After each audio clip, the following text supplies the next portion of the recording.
When I made it back to the Western residence, there were more than 10 hours to nightfall. Because each district was large but only contained 3 buildings, it could take some time to travel between the buildings. Of course, here, time was the one thing we had a lot of. One day consisted of 60 hours, 30 hours of daylight and 30 hours of darkness. Neither day nor night ever surpassed their designated time. After 30 hours, our vision would quickly deteriorate. This was the Soul Land, a place that remained dark and gloomy even during the day. It seemed that fog and darkness were the only truly eternal elements of this world. I crossed my arms across my chest as I looked out the window. A knock-knock sounded from the door. "Come in."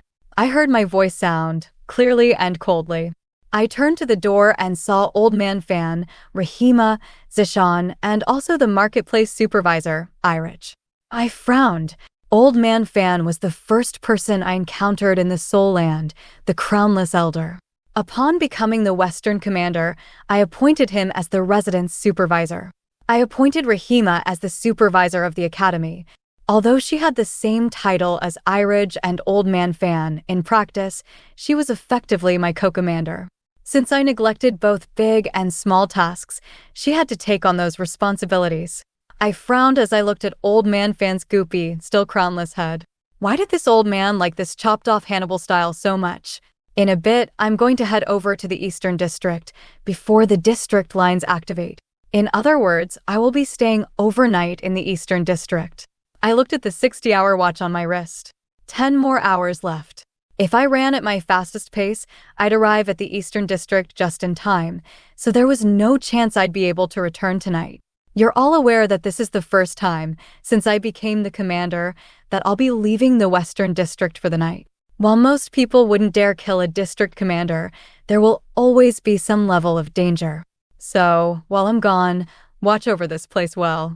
You may as well skip sleeping tonight. Zishan's coming with me, so Irich and Old Man Fan listened to Rahima.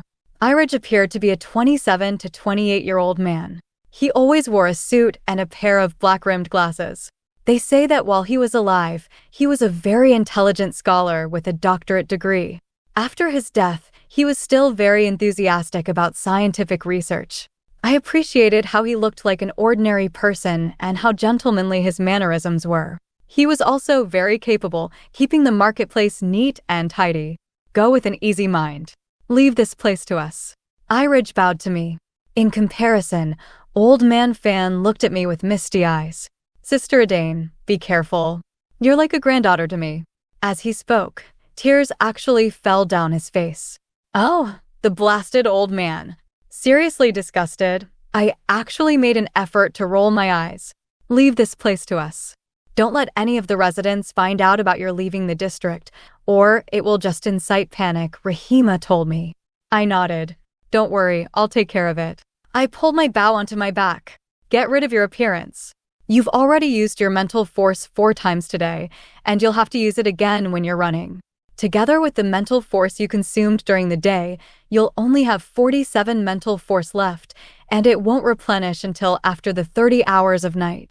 How do you expect me not to worry while you're in a place like the Eastern District? Rahima asked as she looked at me, heart full of worries. Rahima was right. Though I only use up 1 mental force to change my appearance, because all I do is change my figure slightly and turn my hair red, 1 mental force was still 1 mental force. I should get it back. I withdrew my mental force. My curly, red hair returned to its original long, straight, and black appearance, casually falling behind my shoulders. Damn. Still tiny without mental force. Zishan shot a glance at my chest. A wave of fury rushed over me. I grabbed the cup from the table behind me and threw it at him. Rahima pulled out a set of black clothes from the large bag she carried. Put this on. A striking red dress, and you don't even try to hide your soul symbol. Do you really think you're some kind of master in the Soul Land? You're always going around like you've got some powerful backer. Rahima grumbled as she glanced at the scorpion pattern on my left ankle. I laughed lightly. Without rebutting, I accepted the black clothes from her. They were ordinary black traveling clothes, along with a pair of flat, black boots. Do I look like an assassin? I happily changed into the clothes and then walked out of the bathroom, looking to the others. My long hair fell straight, parting down the middle to frame my face on both sides. I stood in front of them, clothed in black, carrying my favorite bow. You might pass for an assassin in the real world, but in the soul land, you just look like any ordinary person. Rahima's face was full of abandon, but she still gave a flick of her tail, and then she bent over and stuffed 2 guns into my boots. Bring along more weapons. 2 guns, 12 bullets, the best Western round-nosed bullets. Only one shop in the marketplace carries them. They're covered in a mental inhibitor that causes paralysis for 5 hours. Our rapid healing abilities make us less affected by ordinary bullets. With our capacity to withstand pain, an ordinary bullet hitting our body feels akin to a mosquito bite. Mental inhibitors are a category of drugs that can dampen our awareness. The ingredients likely aren't complex. They are similar to sleeping pills that induce our consciousness within the soul land to enter a deep sleep. Most bullets coated with mental inhibitors can typically result in a loss of mobility for about an hour. I nodded and tidied my belongings. Then I dismissed the rest of the group with a wave. Rahima gave me a final worried look before leaving with Old Man Fan and Irich. Only Zishan and I remained in the room. I looked over to Zishan, who still wore his black, high-collared windbreaker, his bangs covering his eyes. He leaned against a wall, 2 hands stuffed into his jacket pockets, and looked around without a care. "You're not planning on bringing anything with you?" I asked as my brows raised. A smile appeared on Zishan's lips. "Do you think someone with a mental force of 67 needs to bring anything?" True. Zishan was a bit different from others in that regard. Of course, his physical abilities had limitations, just as anyone else's did, but he never wasted his mental force for his appearance. Today, he'd already run along with me and had to catch me from my fall. In total, he'd already used his mental force thrice, but even if he were to run again, he would still have 63 mental force remaining, which meant it was true that he didn't really have anything to worry about. I couldn't be bothered to say any more to him. Instead, I opened the window, letting the evening breeze flow into the room. I climbed onto the windowsill, about to head onto the roof to head over to the Eastern District. Suddenly, my clothes tightened around my neck, like someone was pulling me from behind. Zishan's head appeared beside mine as he held me in place on the windowsill. "Let's walk. Since you never train yourself, when something requires more strength than you're accustomed to, you'll end up depleting your mental force." He pulled me down from the window and then turned to the door. "I told you that you ought to train more regularly." In the end, I followed him out angrily. What else could I do when he was right? I didn't often train, so if I had to exert even a bit of extra strength, I would end up using my mental force. "After we get back, you should start training." He glanced back at me and snickered. After we took the elevator up to the 30th floor, we started to fly across the rooftop. The top of the Western residence had become my personal traveling area. Because the residents of the district knew that I liked running across the top of the building, especially at night, they traveled on the streets to avoid my running them over. Although, that might not really be the reason. Maybe it was simply for the fact that ordinary people walked on streets and not on rooftops. After all, traveling by roof introduces the danger of falling off of it. That's really only a danger for you. Normal people know to stop when they get near the edge. The nighttime wind whirred in my ears as Zishan and I ran. When I looked over at him and saw that ever-smiling face, I couldn't help but zone out. Many times, as I ran through the night with Zishan, I would start to feel like I was still just a third-year college student in the real world. Of course, I'd quickly regain my senses, because this was definitely an incomparably strange place. But I would still try to fool myself. Half a year after I came here, I was assigned to the post of Western Commander. For the next half year, I spent every day practicing archery or holed up in my room to read.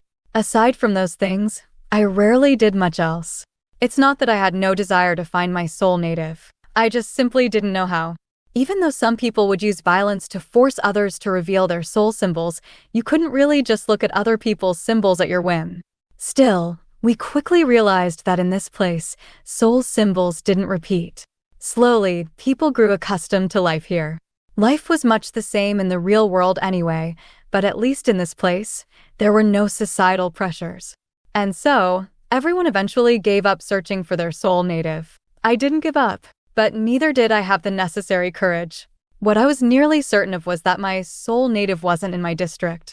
Even if they were, with so many people in such a large place, I wouldn't be able to find them anyway. Soul splitters appear to be no different from ordinary folk, except for the fact that their soul symbol isn't unique. The thing that makes them exceptional, though, is that if someone with a different soul symbol inserts their key into a soul native symbol, that soul native will not die. I know that soul natives exist, and that they exist in Soul Land, but I still have no way of finding them. After a person arrives in the Soul Land, they are only allowed a look at their life in the real world once a year. The time was arranged with Mr. Blonde, and he would escort you to the large hall at the heart of the realm. Then you'd be able to see your physical body in the real world. Personally, after seeing my parents crying when I first arrived, and seeing my lifeless body lying on a hospital bed, I never asked Mr. Blonde to let me have a look again. I admit it. I've been running away. 9 hours later, we arrived at the district line. While the eastern and western districts are located to the east and west, respectively, the distribution isn't entirely precise. Next to the western marketplace is a border forest. Beyond that is the district line that separates the western and eastern districts. Then there's another stretch of forest that belongs to the eastern district. Finally, after passing through the forest, you'll reach the eastern residence. The southern district is located past the eastern marketplace. Since I've never been to the southern district, and since Mr. Blonde always teleported me to him in the northern district, I don't know how those districts are arranged. There was less than an hour before the darkness of night arrived. After passing through the border forest, we soon came across the long, white district line that divided the western and eastern districts. The line had already started to glow faintly. The moment that night starts, the district line will glow brightly, forming a protective barrier that people cannot pass through. I looked towards the eastern forest. It was still daytime, so our vision wasn't impaired, but because the forest near the district line was very thick, I couldn't really see much. I turned my head to look at Zishan, and the two of us made our way to other side of the district line. With light steps, we stepped across and into the eastern forest. I bent over and reached inside my boot to touch my soul symbol. I still had 47 mental force remaining. After I straightened up, I grabbed my bow and arranged my arrows on my back. My bow wasn't very large, and it was very light. The arrows were also thin and slender, so my bag could hold more than 100 of them. I held the bow with my left hand and swept away the hair from my face with my right. Zishan stood with his hands in his pockets, unconcerned as usual.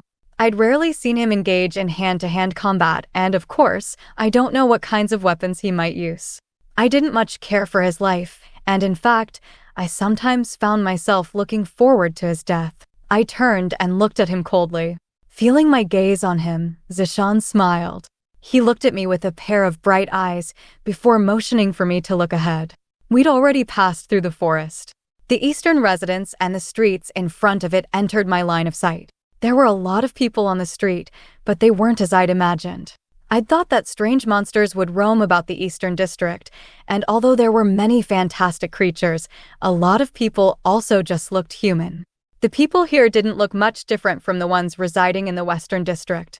But after they saw Zishan and me walk out from the forest, they cast unfriendly eyes our way. The two of us didn't look around much longer, lest we attract even more attention to the fact that we were outsiders. We passed through street after street, and we soon blended into the crowd and arrived at the residential building. Since we didn't look like newcomers with no experience in the world, others didn't pay much attention to us. Additionally, I wasn't wearing my blood-red dress, and everyone's image of the Western commander was simply a figure dressed in red, nothing more. The residence had an entrance every few meters, but I knew nothing of the Eastern District. Fortunately, Rahima had mentioned that Nadine should be living in the first room on the 30th floor. I exchanged a glance with Zishan, and then we walked into the building. The number of people inside was uncountable, so a few more unfamiliar faces wasn't an unusual sight. As we weren't glowing like a new arrival, no one cared about us. But as Zishan and I walked through the halls, there were some people who looked at us strangely. I didn't quite understand why, but in any case, Zishan and I successfully made it into an elevator. Two others got onto the elevator with us. One was a large and tall man, wearing a gray tank top and gray sports pants. His strong and muscular build made him look quite formidable. The other was bandaged up and had the appearance of a mummy, but he didn't look gross. Instead, he was kind of handsome. His face was bandaged, revealing only a pair of piercing, bright eyes. The only thing that made him look relatively strange was that green glow in his eyes. The bandages on his face also appeared to be stained with dried blood. Altogether, there were 4 of us in the elevator. After the door closed, the elevator started to move slowly. The elevator itself was as ordinary as could be. As the elevator traveled upwards, a few people got on and off, but otherwise it was just the 4 of us, so it wasn't very crowded. After we passed the 20th floor, the elevator seemed to stop less frequently. When we reached the 24th floor, the people who got on at the 20th floor left. The last one to get off turned back and looked at me pensively.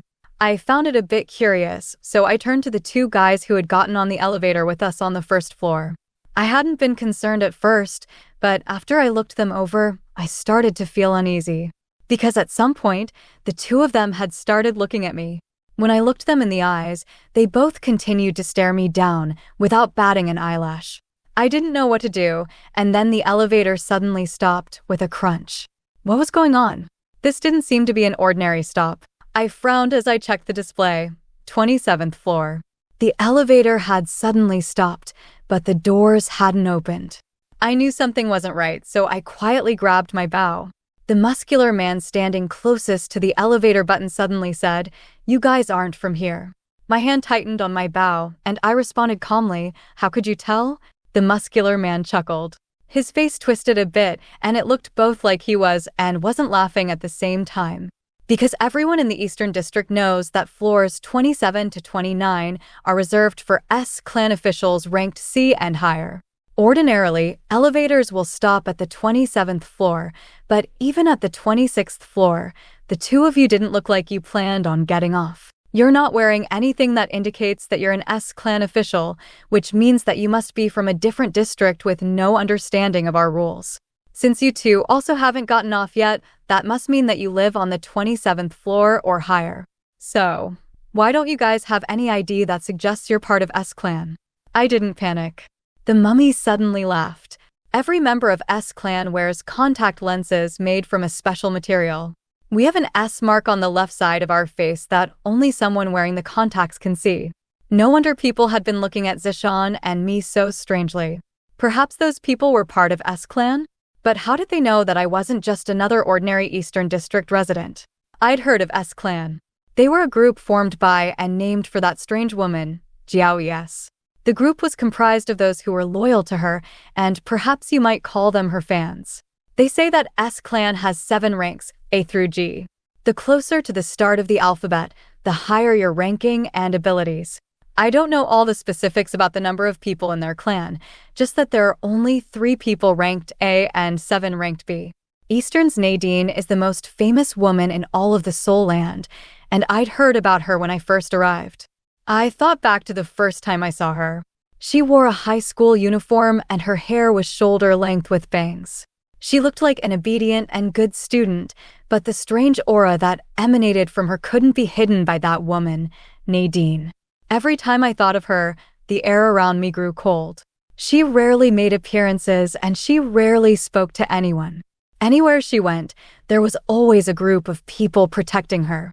It's said that those people swore loyalty to her. Even before I arrived in the Soul Land, her power was already unquestionable. It was also rumored by some that the last Western commander died by Nadine's hands. A lot of people follow her blindly, but no one really knows why. And she always wore that high school uniform, fashioned rather like Japanese school uniforms. Her face was always white as snow, and her eyes looked empty and lifeless. Some say that she simply kept the appearance she had when she died. As for what sent her to the Soul Land, no one seemed to know about it. All I know is that the first time I saw her and accidentally exchanged glances with her, those emotionless, lifeless, stagnant eyes sent a cold chill all across my body. I didn't have too much time to think because the mummy suddenly pulled off a piece of his bandaging and turned to attack.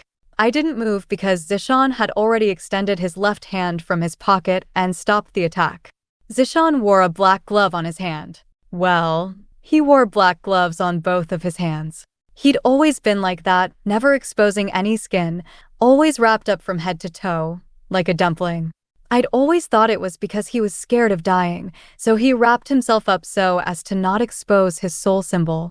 I'm the only one who knew about his soul symbol, since I saw it when we first met. Mr. Blonde had made him expose the crescent moon on his neck to explain soul symbols to me. Even as Zishan's left hand stopped right in front of my face, his lips carried an unfazed smile. If she dies, things will be hard on me. So, good sirs, if you must attack, please attack me first. His alluring voice sounded clearly in the elevator. The muscular man extended a hand to stop the mummy. He gave a nod to Zishan. Apologies. It's not that we must use violence against you. It's just that even members of my family who are not a part of S-Clan cannot travel past the 26th floor. And well, the two of you are uninvited guests whose purpose we do not know. After the muscular man stopped him, the mummy also retracted his bandages. The muscular man nodded to me. Pretty miss, the two of you should head back.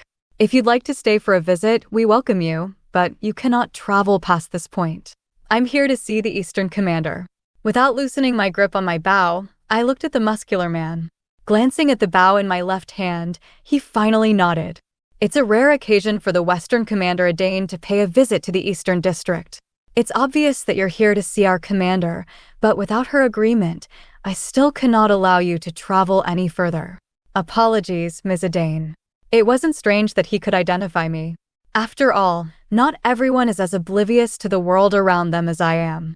As a member of S-Clan, with at least a rank of C, he'd likely already learned about my appearance and choice of weaponry. Suddenly, I couldn't help being annoyed at myself for recklessly running here without first learning more about the Eastern District's rules and customs. I looked at the elevator door. The muscular man held a hand against the gap in the doors. This was the 27th floor, a place where only officers ranked C or higher could go. It was clear that the muscular man's intent was that, unless Zishan and I returned to a lower floor, we wouldn't be able to leave this elevator at all. What? Were the corridors of these floors filled with unspeakable secrets?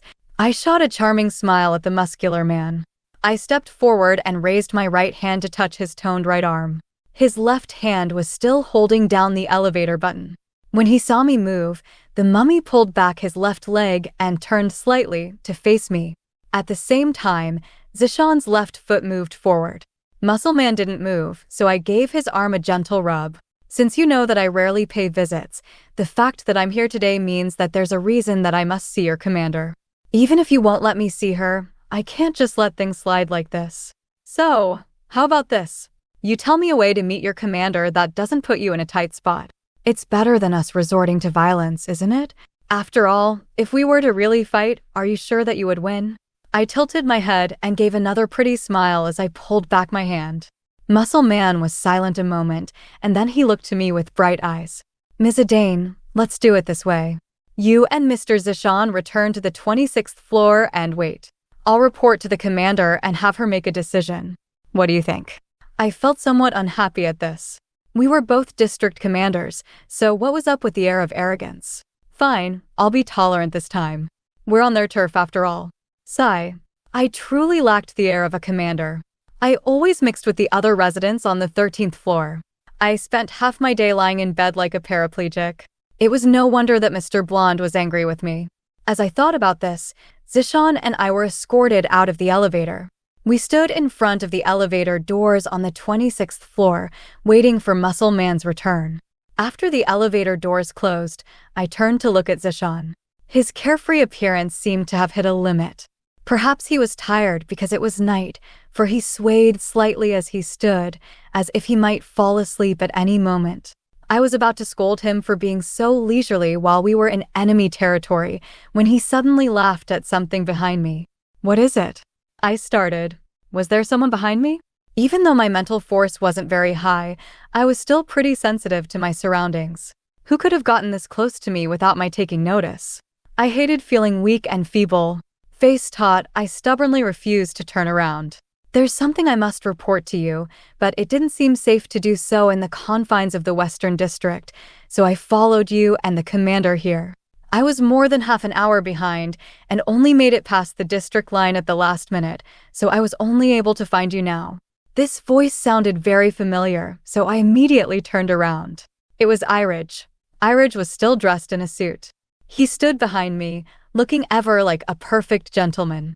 His black-rimmed glasses didn't block the way as he looked respectfully towards Zishan. A bit surprised, I said, Irij? It's me, Commander. As always, Irij gave a bow to me. What are you doing here? I asked. Then I turned to Zishan, who didn't look at all surprised. Rather, he nodded to Irij. Continue speaking. We're waiting for someone now, so it might not be convenient to talk later. Irij understood. He got to his point and said, I suspect that Miss Jenna didn't really die. My eyes widened. What do you mean? Irij looked at me as he said, as you're aware, Commander, after a person dies, a marketplace worker is assigned to transport the body to the graves beside the border forest. Then, in the real world, that person's heart will stop beating. Only after their body grows cold in that world will their corpse in this world then disappear. He paused and adjusted his glasses. Before that happens though, after a soul key is inserted into someone's soul symbol, they will die in this world, but their appearance remains unchanged. It's in the final moments before their consciousness truly disappears from here that they return to their original form. I was suspicious, so I went to the graves to find Ms. Jenna's body, and I watched it until it disappeared. However, in the final moments, her body didn't look like Ms. Jenna's, but rather some other 20-something-year-old girl's. Irij continued, there are 3 possibilities. 1. Miss Jenna had been maintaining her appearance with her mental force. 2. Someone used their mental force to make themselves look like Miss Jenna, and it was during that time that they were killed. I frowned. The first scenario was impossible. Because Jenna had been young and her condition had been particular when she died in the real world, Mr. Blonde directly entrusted her to me. She hadn't chosen to come to the Western District on her own. Logically speaking, she couldn't have already familiarized herself with mental force before we met to create a new appearance. The second scenario wasn't very likely either though. While it was very easy to disguise yourself as someone else, you couldn't fake a soul symbol. Everyone's soul symbol gives off a faint light, a glow that we're unable to replicate. If the dead Jenna was a fake, how could we explain the butterfly symbol on her neck? I'd seen her soul symbol before, and it was indeed a butterfly. When he saw the doubts on my face, Irij continued, Commander, soul symbols come in a large number of forms. Everyone's is different, and no symbol is repeated. However, that doesn't preclude the idea that many soul symbols may look alike. Even if the symbol on that girl's neck was a butterfly, it may have been a different butterfly to Ms. Jenna's. Try to recall it. At Irij's words, I suddenly felt that something wasn't quite right. Because I'd been so enraged by Jenna's death, I hadn't considered the possibility that someone had disguised themselves as Jenna. I didn't really think much about it at all. But with Irij's words now, I tried to recall the symbol I saw on the corpse's neck. I have a strong memory, and it really did seem that the butterfly on the corpse wasn't exactly the same as Jenna's butterfly. They looked similar, yes, but they were 2 different kinds of butterflies. Who would want to disguise themselves as Jenna to get killed? What's the meaning of that? And where's the real Jenna? I grew anxious. If what Irij supposed was true, that meant there was a chance that Jenna was still alive. Irij responded, I don't know the reasons either, but because many recent events have been out of the ordinary, Zishan told me to investigate it secretly. That's when I started to pay more attention to these things. Zishan told him? I turned to glance at him. Of course, he had the same carefree expression as always. And then he even yawned. I couldn't help but deride myself. Looks like I'm the only one who doesn't concern themselves with what's happening. Ding! The elevator suddenly sounded. Must be Muscle Man. I glanced back to the elevator to catch the doors opening, but when I looked back, I found that Irij had already disappeared. What agility! I guess Irij was staying hidden from the Eastern residents. I turned back to the elevator and pretended that no one but Zishan and I were here. The unsuspecting Muscle Man stood inside the elevator. To me, he said, Miss Adane, our commander is not currently in. I'm not just saying that, but she's really not in the building right now. I didn't know earlier, as she doesn't usually leave the residence at this time, but she's not one to report her activities to me. So, I must apologize, but I'm afraid that you'll have to leave now. I thought back to what Iraj told us earlier. If what he said was true, it wouldn't be wise to rush in and interrogate Nadine right now. So, I just laughed. All right, sorry for the troubles. We'll head off then. There are still 29 hours before day returns. Why don't I arrange a place for you and Mr. Zishan to stay? There's no need. When travelers pass through another district, they can stay in the dorms. At the least, I'm aware of that rule. There's no need for you to inconvenience yourself. You can go. Zishan and I will head to the academy. Muscle Man nodded. Be careful on your way. As if not wanting to speak with me for an extended time, he pressed the button to close the elevator doors. Since the elevator doors closed, it appeared that the man had no intention of seeing Zishan and myself out. My lips twitched. Where's Iraj? I asked Zishan. On the rooftop, probably. He yawned again. I couldn't be bothered to respond to the sluggish character. Rather than wait for the elevator, I slipped out the 26th floor window and used my mental force to take me to the 30th floor. Zishan followed behind and jumped up as well. As he'd said, Iraj was indeed standing on the roof, waiting for us. After he spotted my arrival, Iraj immediately proposed, "Commander, I think that it's better if we return to the border forest. Neither you nor Zishan are familiar with the way things work here, so I suggest that we wait in the forest. We'll be able to return to the Western District right when day breaks. You're really quick, you know." I commended Iraj's abilities and gave no opposition to his suggestion. Zishan suddenly spoke up. "Iraj, you should return to the forest and wait for us there. Adane and I are going to take a look at the opposite district line.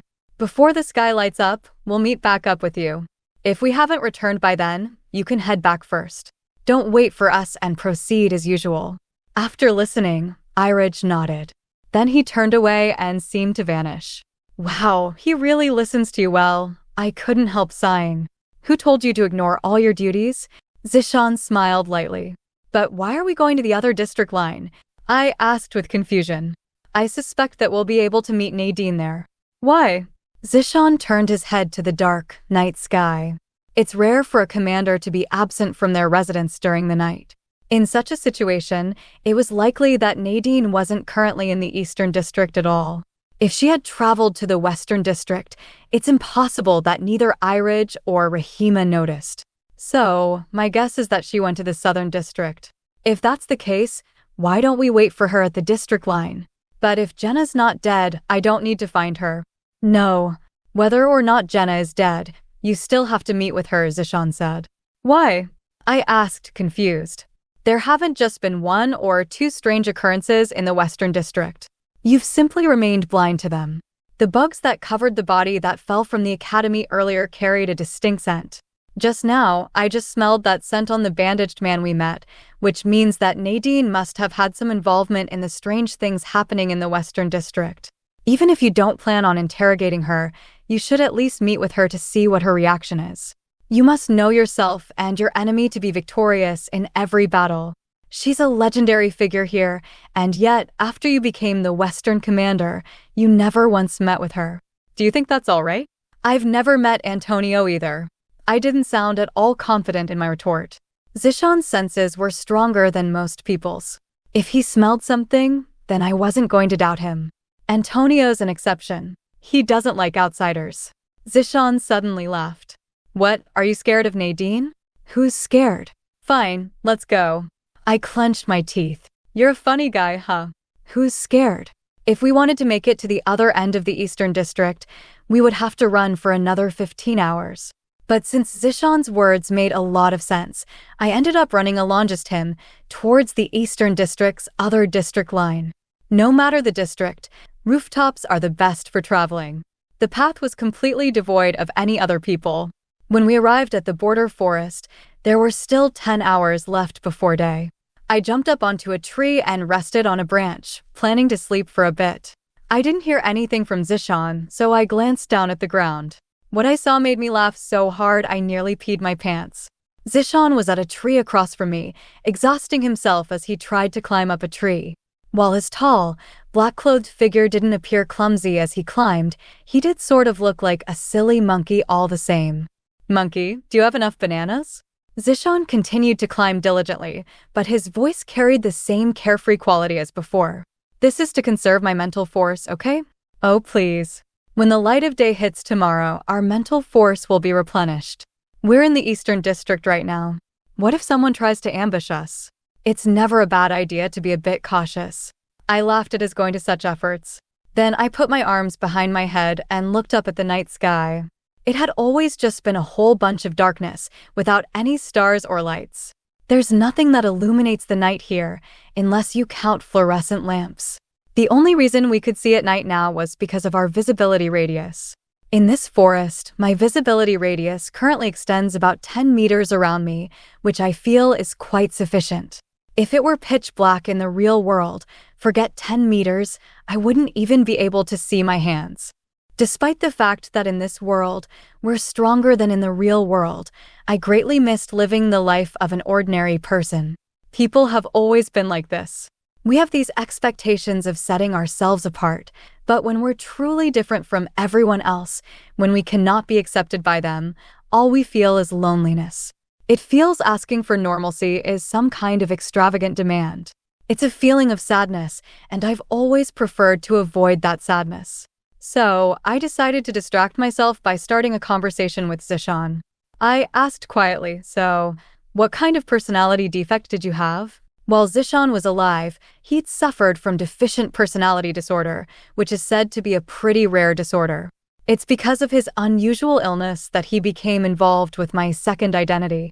After he and my second identity overlapped, he was forced to remain within 500 meters of me at all times. I'll always remember what Mr. Blonde told me back then. His name is Zishan.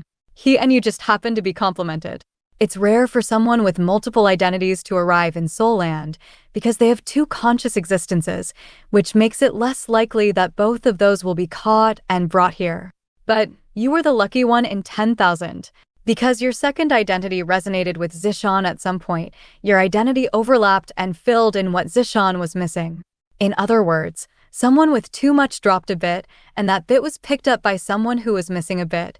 Thus, two complete persons were brought here. Since there was a time difference between your existences, one of you arrived an hour earlier and one later. Of course, an hour in the Soul Land is hardly considered any time at all. I also remember the scene when Mr. Blonde told me those words. I'd grown very anxious.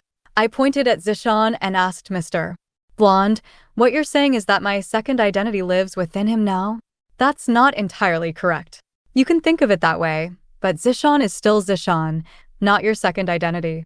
However, because the two of you arrived here as complements of a whole, you two cannot be separated. For a long time after that, I detested Zishan.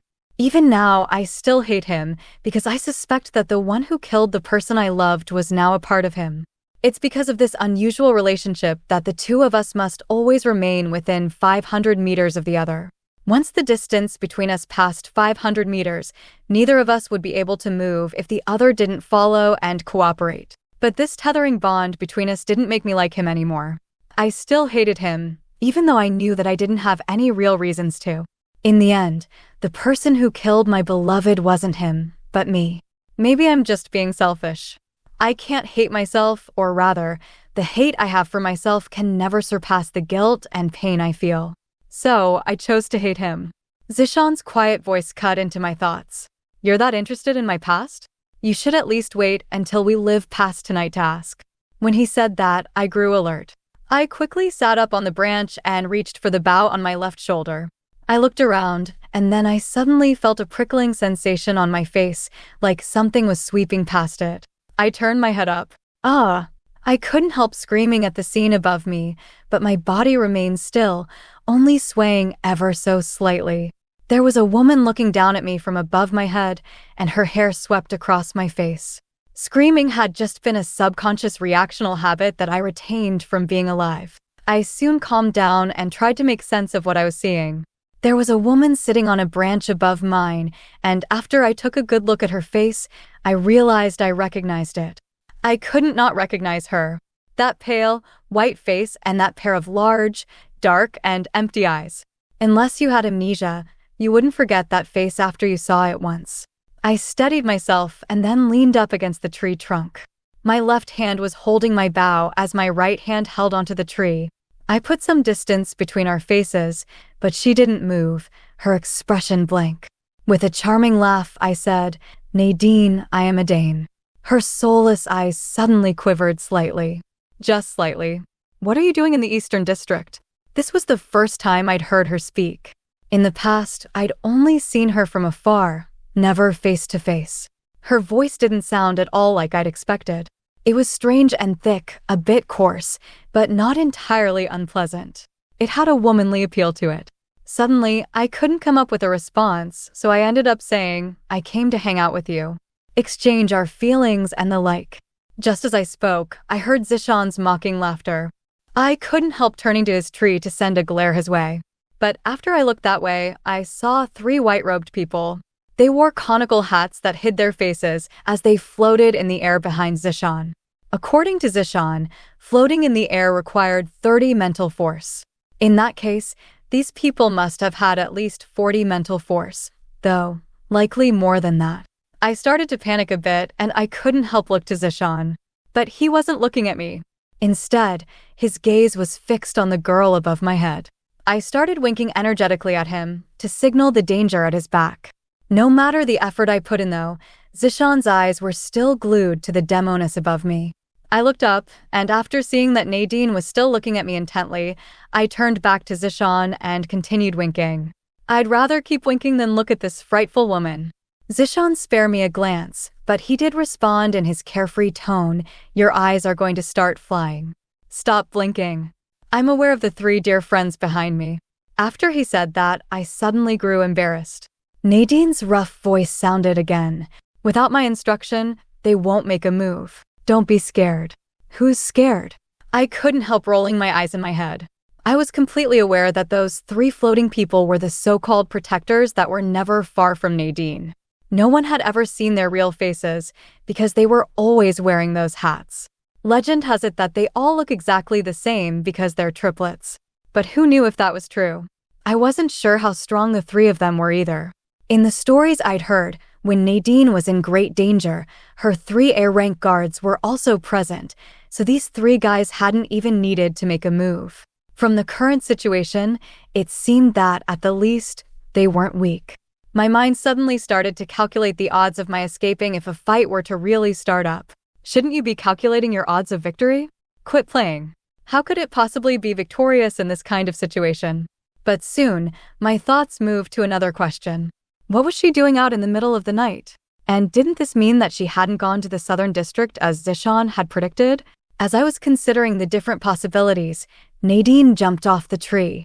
When I saw her, I quickly followed suit and jumped down as well. At the same time, Zishan also left his tree, and the 3 shadows behind him floated down to the ground, still circled around him. Black lines appeared on my forehead. Didn't the fact that they were circled around Zishan mean that they felt his threat to Nadine was greater than mine? Were they looking down on me? Of course, he's a bigger threat. His mental force is more than 10 levels higher than yours. Slaps. Nadine and stood across from each other, and she looked like she wanted to say something. Then, suddenly, 2 gusts of wind brought 2 people before Nadine. Muscle Man and Bandages. My heart wailed in anguish. 6v2. No way we could win. But aside from a quick glance over, neither Muscle Man nor Bandages seemed at all concerned with me. Instead, they hastily reported to Nadine, "Commander, 4 of the 7 B-rank officers have been assassinated. They're dead inside of their rooms. 4 of 7 B-rank officers were killed. From what I know, B-rank officers in S-Clan had mental forces around 35 to 40. Who could possibly kill off 4 of them? And since Muscle Man and Bandages were making this report, they must have been at least B-rank officers as well. What about the other 3?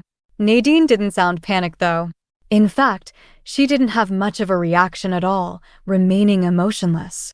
The other 3 B-rank officers have yet to return from the Southern District. We were able to call them, and they're safe for now. Okay. So, Muscle Man and Bandages must be 2 of the A-rank officers then. Suddenly, Bandages' eyes swept over me. "Commander, The Western commander came to see you today, so I'm afraid that she can't be cleared from suspicion. I immediately retorted, don't make blind allegations. You're suspecting that I'm related to those deaths. Your visitation today was the only thing out of the ordinary. Who else would be able to kill 4 B-rank officers? Bandages glared at me with hostility. Let's not make such hasty conclusions, Nadine said. And then, she slowly turned her head towards the 3 white-clothed people behind Zishan. Find out who did this. And whoever it was, make sure they disappear from the Soul Land.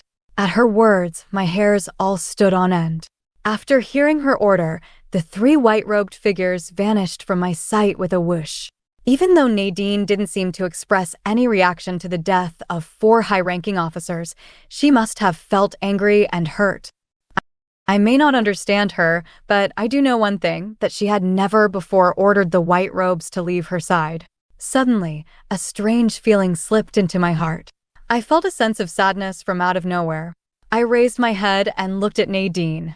She was looking right back at me. A district commander with only 52 mental force?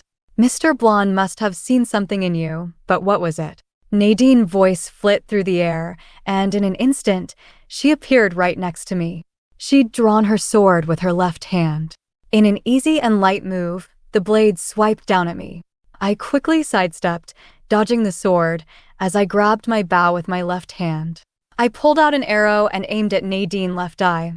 Without the slightest hesitation, I fired. Nadine didn't move to avoid it, and the arrow flew straight into her left eye. I was taken aback. My arrows are all coated with a pain-stimulating drug that causes the recipient to feel 100 times more pain than they ordinarily would. And the arrow even struck her in the eye, but Nadine didn't appear to feel any pain. An arrow stuck out from her left eye with fresh blood flowing down, but she didn't make a single movement. She just stared back at me. Then the sword she wielded came down in an arc towards me. Once again, I sidestepped her attack. Then I glanced over at Zishan. He hadn't moved from the spot he'd been standing at. And instead of looking at me, his eyes were fixed on Nadine. Muscleman and Bandages had moved to either side of Zishan, seemingly waiting for their next order. Somewhat distracted, Nadine pulled out the arrow in her eye. I saw what appeared to be the lens of her eye being pulled out as well. As she pulled out the arrow, her eye quickly healed over. The entire time, Nadine had shown no hint of hesitation and her actions had been carried out smoothly. I frowned. I grabbed another arrow and, again, aimed at her left eye. As I aimed, she raised her sword in preparation to attack again, when suddenly a light chuckle sounded from nearby. That's all your skill amounts to, and you want me to work for you? Everyone on the scene turned towards the source of the voice. The person had likely been hiding in the forest the entire time, somewhere outside of our field of vision. A figure slowly walked out from a dark crevice. As I watched him appear in front of us, my grip on my bow weakened. Nadine seemed even more startled than me. Her already wide eyes somehow grew even wider. He looked to be about the same age as Zishan and myself. His hair was dark brown and medium length, and he wore a white shirt and black jeans with a pair of clashing bright yellow sneakers. His eyes were the same color as his hair, and he looked completely ordinary in every way, just like someone from the real world. The only thing out of place was the thin and flexible sword at his waist. I've seen such flexible weapons before, and they're even harder to wield than a whip. Very few people used it. When I saw his face and those brown eyes, I couldn't help trembling. But the man didn't look at me. He looked at Nadine. Bandages had walked over beside the man, and he suddenly said, "Van, our commander sent 3 B-rank officers to the Southern District to find you. What are you doing here?" "Oh, so you're the ones who sent those 3 stalkers. Sorry, I got rid of them." A strange smile appeared on Van's lips, his dark brown eyes glimmering. Now unsteady, I staggered backwards. My unusual behavior must have caught his attention because suddenly, he looked right at me. When his brown eyes landed on me, I couldn't help but drop my bow to the ground. I grabbed my head with both hands and violently shook my head. No, no, no. How could he be here? He saw my panicked reaction and surprise flashed across his eyes. Have we met before? I stepped back, and then I felt Zishan behind me. He supported me up with his right hand and grabbed the bow I'd dropped with his left. I didn't turn back to look at him. I just borrowed his strength and leaned against him. Victor, how could you be here? Tears nearly streamed out of my eyes. Victor? Haha, I'm sorry. My second name is indeed Victor, but my name isn't Victor. I am Van Victor. He smiled at me, his eyes resplendent. I couldn't understand what I was seeing. The person standing in front of me now, the one who called himself Van, was the person I'd had a crush on, the person I'd unintentionally killed Senior Victor. I couldn't be mistaken. His hair and his eyes were a natural but unordinary kind of brown. His pupils were slightly larger than others, and they gave off an enchanting kind of light. Moreover, he always wore a white shirt with black jeans and a pair of yellow sneakers. I remember always teasing him about the odd pairing. A grown man wearing bright yellow shoes, and with a white shirt and black jeans at that. Nadine's voice suddenly sounded, "No matter who you've mistaken him for, you're wrong. He's been in the Soul Land for longer than twice the time you've been here. Since you know that I've been here even longer than you, Nadine, why do you act so impudently towards me? Aren't you looking down on the Southern District too much?" Van laughed tenderly. He spoke to Nadine gently, as if he were speaking words of endearment. But even a fool could sense the callous, even murderous, intent in his speech. "You're an antique, yes, but so what? I appreciate your ability, and so I invited you into my clan. You call that impudence?" Nadine suddenly smiled as well. This was my first time seeing her smile. The pale smile sat on her face, under two lifeless eyes, creating a ghastly image. "Well, whether or not I'd want to serve you depends on your ability." As he spoke, Van suddenly formed a whirlwind of air. From the vortex, a streak of wind slashed at Nadine. Seemingly at the same time, the air around Nadine started to vibrate and thin, frozen ice pellets appeared. I heard a hissing, like something was about to crack. When he felt the air around us change, Zishan grabbed me by the collar and pulled me back. Behind Van, Muscle Man and Bandages also retreated several steps. A dense thicket of air needles flew out from Van's whirlwind towards Nadine. My eyes could barely keep up. Nadine didn't try to dodge his attack. Instead, she seemed to have condensed the air needles headed for her.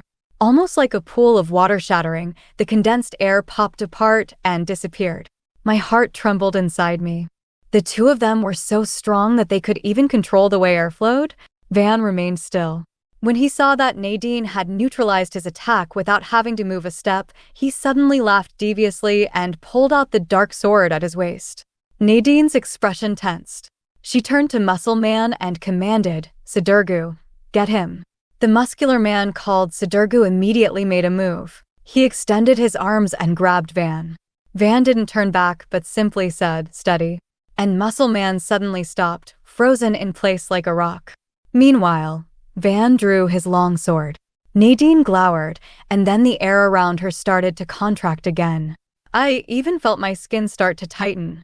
The scene was tense, in preparation for an attack that would happen at any moment, when suddenly the sound of a phone ringing echoed in the air. "Lala, I'm a little ducky Lala. I want to swim across the sea." The unexpected sound of an incoming call suddenly floated out from Van's jeans pocket. Everyone at the scene was stunned, and I felt like countless crows were flying past us. This ringtone. My lips twitched. Van simply let go of his sword and shrugged. He pulled out the cell phone from his pocket. "Hello? Antonio, what is it?" A strange expression crossed Nadine's face at the mention of Antonio. I don't know what the person on the other end of the phone said, but Van responded, "Okay, then I'll head back." After he put away his phone, his expression turned cold. He said to Nadine, "We'll meet again. Beautiful." Without waiting for our reactions, he dashed off towards the district line. The sky had yet to light up, so as Van approached, a bright, glowing barrier shot up to the sky from the district line. However, he didn't slow down. I tried to open my eyes wider to see what would happen, but the barrier was like a vast sheet of whiteness. In just 1 second, he'd already disappeared from before my eyes. After the district line flashed with light, it immediately returned to its ordinary dark appearance, like nothing had happened at all. "No way.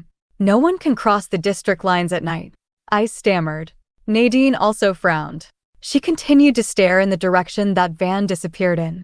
Zishan suddenly whispered into my ear, "Shh, from this point on, Don't say anything. The feeling of Zishan's wet lips near my ear left me a bit uncomfortable. I shook off his hand that was still on my shoulder. Zishan's carefree voice suddenly sounded unhurriedly. Nadine, the sky will light soon.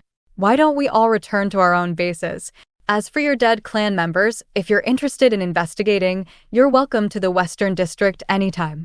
The Western District hasn't been entirely calm recently either, and there have been a number of bizarre deaths.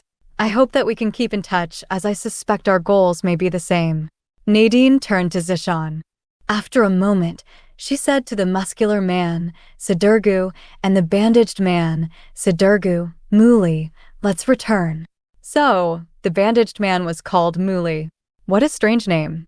Then, Nadine and her men moved. As they passed by me, she turned to look at me. Her eyes still looked just as lifeless as before. I felt a chill down my spine. After Nadine left, I finally let out a breath. I tidied up my hair and then pat my frightened heart. You know Van Victor? Zishan asked me. I paused. After a moment, I turned my head and looked in the other direction. Then I started running, returning to the Western District. No, I don't know him, I finally said as I ran.